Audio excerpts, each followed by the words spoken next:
లావుగా ఉన్నాం అనుకోండి కొంచెం కష్టం, కొంచెం బరువు తగ్గిస్తే ఎప్పుడంటే అప్పుడు బిర్యానీ తినొచ్చు.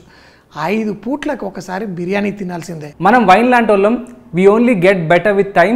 సో వాషఫ్ ఈ మధ్య అందరినీ బాగా సతాయిస్తున్నాడు కదా, హెల్తీ అని, డైట్ రెసిపీస్ అని, అవన్నీ. సో ఆయన దయ వల్ల నేను కూడా బక్క అవుతున్నాను. మనం వచ్చామంటే మినిమం బిర్యానీ ఉండాలి. సో ఒక మంచి బిర్యానీ చేసుకుందాము.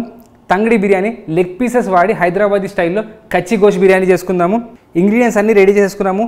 బాస్మతి రైస్ నానబెట్టి పెట్టుకున్నాను. మన క్రేజీ టేస్ట్ ఇచ్చే బ్రౌన్ ఆనియన్స్ కూడా రెడీ ఉన్నాయి. బిర్యానీ చేసుకోవడానికి నేను చికెన్ లెగ్స్ వాడుతున్నాను. అంటే చికెన్ లెగ్, చికెన్ థై, వీటితో బిర్యానీ చేసుకుంటే చాలా టేస్టీగా ఉండిద్ది.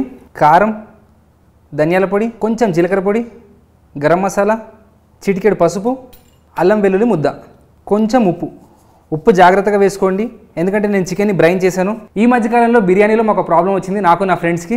మేము ఎక్కడికి వెళ్ళి బిర్యానీ తిన్నా కానీ బిర్యానీ స్టార్టింగ్లో భయ్య కొంచెం ఎక్కువ మసాలా అని చెప్పేవాళ్ళం, తర్వాత డబల్ మసాలా అని చెప్పేవాళ్ళం, తర్వాత ఫుల్ మసాలా అని చెప్పాం. ఇప్పుడు ఏ స్టేజ్కి వచ్చిందంటే మీరు ఏం చెప్పినా వాడు తేవాల్సిందే తీసుకొస్తున్నాడు. ఓన్లీ తెల్ల అన్నం, చికెన్ ముక్కలు ఉంటున్నాయి.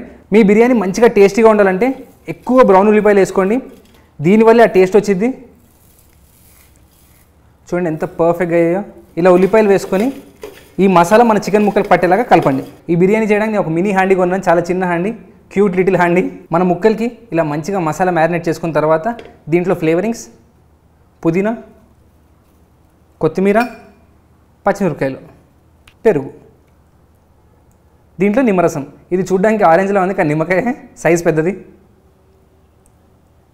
దీంట్లో ఉల్లిపాయలు వేయించుకున్న నూనె, మన బ్రౌన్ ఆనియన్స్ చేయడానికి వేయించాం కదా ఆ నూనె. నెయ్యి కూడా పనికిరాదు దీని ముందు, అంత ఫ్లేవర్ ఉంది దీంట్లో. సో ఇది వేసుకోండి. ఆయిల్ వేసేటప్పుడు వాషఫ్ని గుర్తు తెచ్చుకోండి, ఆటోమేటిక్గా తక్కువ వేస్తారు. ఇలా పర్ఫెక్ట్గా మన ముక్కలకు మసాలా పట్టాలి. మీరు ఒకవేళ ఫ్రెష్ చికెన్ అయితే ఇలా మ్యారినేట్ చేసుకొని ఒక 3 hours ఫ్రిడ్జ్లో పెట్టుకోండి. మీ చికెన్ చాలా టేస్టీగా ఉండిద్ది. మన మ్యారినేషన్ రెడీ అయిపోయింది. దీన్ని పక్కన పెట్టేసుకొని ఇప్పుడు రైస్ చేసుకుందాము. ఎందుకంటే బిర్యానీలో రైస్ పలుకులుగా ఉండాలి, అలానే పర్ఫెక్ట్గా కుక్ అవ్వాలి, అది చాలా ఇంపార్టెంట్. ఇక్కడ నేను బాస్మతి రైస్ని కడిగి ఒక 1/2 hour సోక్ చేసుకున్నాను. ఇలా నానబెట్టుకోవడం వల్ల మన రైస్ అనేది పర్ఫెక్ట్గా కుక్ అవుతుంది. మన బిర్యానీ కోసం నీళ్లు మరుగుతున్నాయి. ఈ మధ్య ఇన్స్టాగ్రామ్లో నేను చాలా యాక్టివ్గా ఉన్నాను. సో తప్పకుండా వెళ్ళి ఇన్స్టాగ్రామ్లో ఫాలో అవ్వండి, ఇదే నా ID. So you will enjoy the content. ఇక్కడ మరుగుతున్న నీళ్ళల్లో ఉప్పు వేసుకోండి. ఈ నీళ్ళు మనకి సముద్రపు నీళ్ళు ఉంటాయి కదా, ఆ మాత్రం ఉప్పుగా ఉండాలి. అప్పుడు మన రైస్ పర్ఫెక్ట్గా సాల్ట్ పీల్చుకునేది. ఇందులో కొంచెం నూనె, చెప్పే కదా నూనె వేసే ప్రతిసారి వాషింగ్ని తలుచుకోండి, అప్పుడు తక్కువ వేస్తారు మీరు. కొంచెం హోల్ గరం మసాలా. నీళ్ళు కంపల్సరీ ఒకసారి టేస్ట్ చెక్ చేయండి. మీకు లైట్గా సీ సాల్ట్ వాటర్ ఉంటాయి కదా అలా ఉండాలి. ఇప్పుడు దీంట్లో అరగంట సేపు నానబెట్టుకున్న బాస్మతి రైస్, ఒక్క మెత్తు కూడా వేస్ట్ చేయకుండా ప్రతిదీ వేసేయండి. ఇలా బియ్యం వేసుకున్న తర్వాత కంపల్సరీగా ఒక్కసారి కలుపుకోండి. ఈ బియ్యాన్ని 75% కుక్ చేసుకోవాలి. అంటే అప్రాక్సిమేట్గా ఒక 7 minutes to 8 minutes కుక్ చేసుకోండి. మీకు దగ్గరగా 70-75% కుక్ అయిపోతుంది. తర్వాత ఈ బియ్యాన్ని స్ట్రెయిన్ చేసి మనం చికెన్తో పాటు వేసి దమ్ పెట్టుకుందాం. ఇది చాలా ఇంపార్టెంట్ స్టెప్, చాలా మంది మిస్ చేస్తారు. మనం ఉడికించుకునే నీళ్ళు ఉన్నాయి కదా, కొన్ని ఒక గరిటెడ్ తీసుకొని ఇలా మ్యారినేట్ చేసుకున్న చికెన్లో మన రైస్ వాటర్ కొంచెం వేసుకోండి. ఇలా వాటర్ వేసుకోవడం వల్ల మన చికెన్ అనేది డ్రై అవ్వకుండా ఉండిద్ది, జ్యూసీగా ఉండిద్ది. సో ఇప్పుడు మన రైస్ని స్ట్రెయిన్ చేసేసుకుందాం.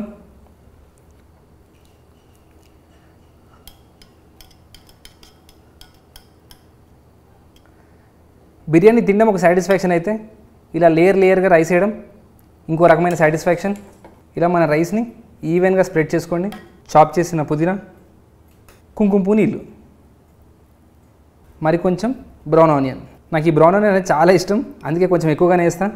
దీనివల్ల టేస్ట్ కూడా చాలా పెరుగుతుంది. ఇలా లేయర్ చేసుకున్న మన బిర్యానీని స్టీమ్ ఎస్కేప్ అవ్వకుండా సీల్ చేసుకుందాం. ఈజీగా అయిపోతుంది. సిల్వర్ ఫాయిల్ పెడుతున్నాను, మీరు పిండి అయినా పెట్టుకోవచ్చు. ఇలా దీనిపైన మూత పెట్టేయండి. మనం బియ్యం ఉడికించుకున్న వాటర్, మంట ఆన్ చేసేసుకొని ఈ బిర్యానీని 30 నిమిషాలు కుక్ చేసుకోవాలి. 10 minutes హై ఫ్లేమ్లో, 10 minutes మీడియం ఫ్లేమ్లో, మరో 10 నిమిషాలు చాలా లో ఫ్లేమ్లో కుక్ చేసుకోవాలి. ఇప్పుడు ఇక్కడ ఏమవుతుందంటే కింద నుంచి మంట వల్ల చికెన్ కుక్ అవుతుంది, పైనుంచి వేడి అన్నం వేసాం. సో చికెన్ అనేది పర్ఫెక్ట్గా దమ్ అయి ఫ్లేవర్స్ అన్నీ కలిసిపోయి చాలా ఎక్సలెంట్ టేస్ట్ వచ్చింది. సో ఈ బిర్యానీని ఒక 30 నిమిషాల పాటు దమ్ చేసుకుందాము, తర్వాత సర్వ్ చేసుకుందాం. ఎంత టఫ్ మ్యాచ్ అయినా, ఎంత ఈజీ మ్యాచ్ అయినా, ధోని లాస్ట్ బాల్లో వచ్చి 6 కొడితేనే మ్యాచ్కి సంపూర్ణం.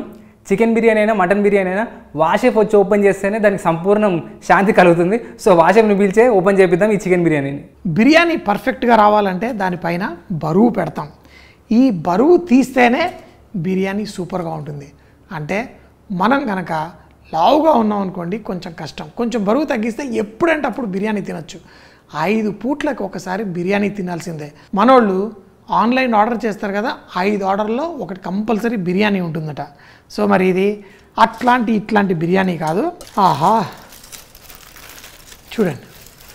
చూడండి ఇలా ఆ రైస్ని చూస్తే ఏమనిపిస్తుంది, ఎంత పర్ఫెక్ట్గా. దీన్ని ఇష్టం వచ్చినట్టు గెలకూడదు, చాలా జాగ్రత్తగా ఏలెట్టి గెలిగినట్టుగా దీన్ని ఇలా చూడండి, రైస్ని పక్కకి జరిపి తర్వాత ఉల్టా తిప్పి అస్సలు పెట్టుడు పెడదాం. ఆహా, రెస్టారెంట్కి వెళ్ళి డబల్ మసాలా అడుగుతారు కదా, మన ఇంట్లోనే పవర్ షెఫ్ ఎంత బాగా చూపించాడు కదా, వండడం వాడంతు, తినడం మనంతు. So perfect. ఈ రైస్ని వేసుకొని దీని పక్కన రైతా పెట్టుకొని తింటే చికెన్ ఎంత పర్ఫెక్ట్గా కుక్ అయిందో చూస్తారా. ఇక్కడ చూడండి అంత పర్ఫెక్ట్గా కుక్ అవ్వాలి, లోపల దాకా మసాలా వెళ్ళాలి. తింటే డైటింగ్ చేసేటప్పుడు డైటింగ్ చేయాలి, కానీ ఇది టైం ఏంటో తెలుసా, దే తినడానికి. ఇప్పుడు దే తిందాం.